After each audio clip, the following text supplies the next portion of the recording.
Hi, how you doing? My name is Steve Fraser. You may have seen some videos of mine regarding faith alone and baptism, all this kind of stuff. But I'm just doing a journal now. I'm on a mission team to Canada, to Toronto, to plant a church there. And currently I'm in LA. You can tell by my accent I'm from London. And I would love to tell you that it's been easy, but it's not. It's been very difficult. A lot of discipline, all that kind of stuff. I just want to briefly tell you um, why I came on the mission team. I'm thinking of Matthew 28, verse 18 onwards, where it talks about the Great Commission. And as Christians, we have to go out and make disciples of every nation, teaching them to obey everything that Jesus has taught us. Um, you know, when I first got baptized in 1995, I believed in the mantra that you have to give up everything and do anything for God. And so that's basically the decision that I made to go on the mission team. I would love to tell you it was easy, but it wasn't. I was told when I just come back from a trip to Abidjan, which is in Côte d'Ivoire. And as some of you may know, Côte d'Ivoire had a few issues. In 2008, I think, or 2006, somewhere around there was a major civil war. And I had the pleasure to go there and visit the church, the different churches over there. One was in Abidjan, the other one was like 300 miles away. And there was another place that we went to, another village. And Also, I was adopted there as well. Actually, my new name is Broma Gingi Lebeli, and I'm actually adopted, which means now I can have a Ivorian passport that allows me to go all over Western Africa without a visa, and I can actually buy land and all that kind of stuff, which is fantastic. Um, but I just come back from there, and I'm terrified of flying. I hate flying. It's like going to my death every time I go through passport control or whatever to get on the plane.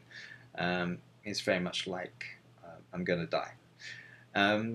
So when I was told, I was, asked rather to go to Toronto to be part of the mission team, what did I think?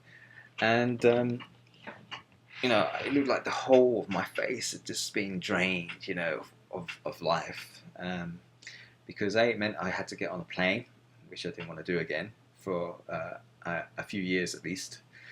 And the other thing was I had just started the beginnings of a business in London, and I didn't want that to be stopped because I wanted to get out of my job. I wanted something that was independent, that I can move forward in, all that kind of stuff. But unfortunately, I couldn't do this now, and that really, really, really ticked me off. But I remember the mantra, go anywhere, do anything for God, give up everything. And I was like, well, I know what my answer's going to have to be, which is, yeah, I will go. I will do this. I will do that, regardless of what's going on in my life at the time. And also, my mum had a heart attack about a year before, and she came very close to dying. In fact, she needed an open heart surgery, and you know, you don't really want to be away because even for my mum, it's kind of like she's on borrowed time. We as a family know that she's entering her 70s, so we know that this is a crucial time. We need to be around our parents and stuff. Um, and so for about 7 months to a year, I'm not going to be in the UK. I'm not going to be next to my mum, and so this is potentially quite a vulnerable period of time, if you see what I mean, for my family. And so, I need to be with her. But unfortunately, my priority is God.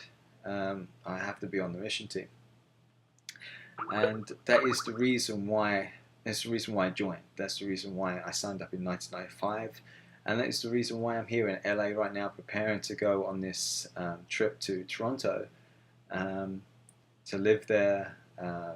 We don't know what's going to happen. I have no clue. I'm not a Canadian citizen, so I can't work there. So everything I'm doing is based on my own finances, my own savings, that kind of thing. And so I've got to be very diligent in my budgeting, all kinds of stuff. So this really, for me, is a challenge, and it's not the best situation to go into. And also, it came at exactly the wrong time. But we also know that God works like that. That's what God wants. God doesn't make anything easy for you. Everything's being set up, and then bang, it's like you have to cancel all your engagements, your own plans, and you have to make time for me. And so that's what I decided to do. I decided to put God first. And when Michael Williamson, that's the guy who leads our church in London, asked me and said, "Do you want to go?" I distinctly remember that mantra of do anything, go anywhere, give up everything for God. So it's like, amen, I've got to say yes. But I still took time out. I had 24 hours to give a decision. And so I prayed, got some advice from a brother of mine, Michael Ochoa. And basically there was nothing to stop me from going other than my own desires, my own plans that I had. So I put that on a hold, including my house, and I left London, left my belongings, left my friends, to come to a strange place. I've never lived in LA. I've been to LA before, but only for 2 weeks. Here I'm staying here for 4 weeks, and it's an amazing place. It's awesome, but at the same time, it's very stressful because you're thinking of all your responsibilities back home. And also you're thinking about the responsibilities of the mission trip, because you've got to plan, you've got to find a place to live, you've got to pay for everything. There's certain things that you didn't know, a lot of things you didn't know about, such as the guy needs to find a job when he gets there, so how you're going to be able to pay the rent and all this kind of stuff. And then you realize all of a sudden it's on you. Because you have the finances, right? So that means that I have to pay for the rent and that kind of stuff, until he can find a job. And he won't be able to find a job until after, I think, July or something. So this is going to be a particular challenge, but it's something that I'm just going to have to do and take it on the chin, because that's just the way it is as a Christian. If you've got the means, you do it. It's all about saving souls. Matthew 28, verse 18 onwards. That's the business that we're in. Sharing the gospel so that people can be saved. It's that simple. What else can I share? Yeah, it's been an amazing time. I'll just share very quickly about the disciples here, the Christians. Give you an example of a Christian, a real Christian. A Christian is someone who gives their heart. There's a guy that we're living with right now who's only been restored for like 2 months. He's just come into the church, basically. That's what we mean. So he doesn't know us from Adam, and he's still getting to know the church. He's getting to know the leaders of the church here in LA. But he's allowed us to live with him. And there are currently 3 new brothers that have come in. That's me, Eric, Boomer, and another guy called Josh Korlek. And we've all kind of gate crashed his house. And right now I'm talking to you in my bedroom in his house. And we've got air conditioning, which is awesome because I can't stand heat. Everyone who knows me knows that I can last about maybe 2 to 4 hours before I flake out. And I do flake out. I get headaches, all kinds of crazy stuff. And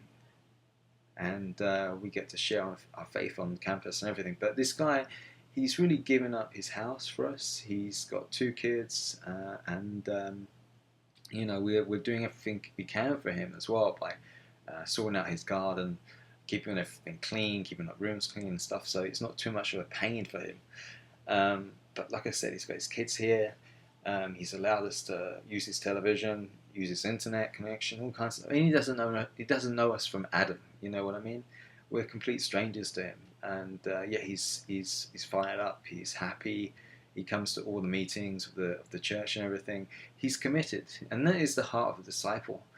And so, but we just want to make sure that he's taken care of, and make sure that the transition here that is easy for him. But that is the situation with him. And that is the heart of the disciple. And it's not just him. You find this with a number of people all over the world. Wherever there is a church, people just really give up their houses. I personally have given up my house numerous times. I had people live there. That's what I mean. It's just their house, and I've moved out so they can live there. And I've even reduced the rent and all kinds of stuff. I'm not saying that to boast. I'm just saying that as to be an example, so that people understand that Christianity is really about the heart. It's really about putting the Bible first, making sure the Bible is in your heart and in your mind and your very core. That it changes your life. It's not a dead book. It's supposed to be used. It's supposed to be lived on. Um, you are the Bible. That's the best way to put it. You are the reflection of the Bible. So if you're not putting the Bible into practice, if you're not obeying the teachings of Jesus, um, then you're not a Christian. Because the whole point of being a Christian is to be like Christ. And if you're not obeying his philosophy, his teaching, his very life, then who are you obeying? You're basically an antichrist. You're against him. So this is why I'm trying to share what I'm doing, so that you can imitate that and see that as a quality of being a Christ-like attitude. Because after all, that's what Jesus did. Jesus went all over the place, sharing his faith, and he gave up his very life. He didn't even have a wife or kids or anything, and yet he was willing to take torture, pain, and eventually death, so that the human race could be saved. And so we need to do the same thing. We need to go out there and give our hearts. And yeah, it's not easy. It's very difficult. But that's what we got to do. And that has to be the same with every church all over the world. That's the standard of every Christian. So guys, don't want to carry on for too long, but it's been an amazing place in LA. The church here is awesome. It's fantastic. Just look up City of Angels Church, International Christian Church.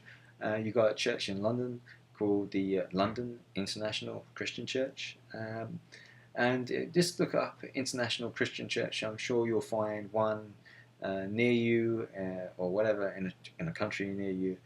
And just go down and talk to some guys about what it means to be a Christian, study the Bible, and don't just take the words that they give you, the scriptures they give you, read around the scriptures, and test them. Find out whether they really live in their life or not.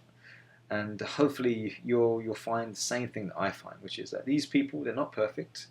They don't get everything right, and yet we do sin, but we do our best to obey.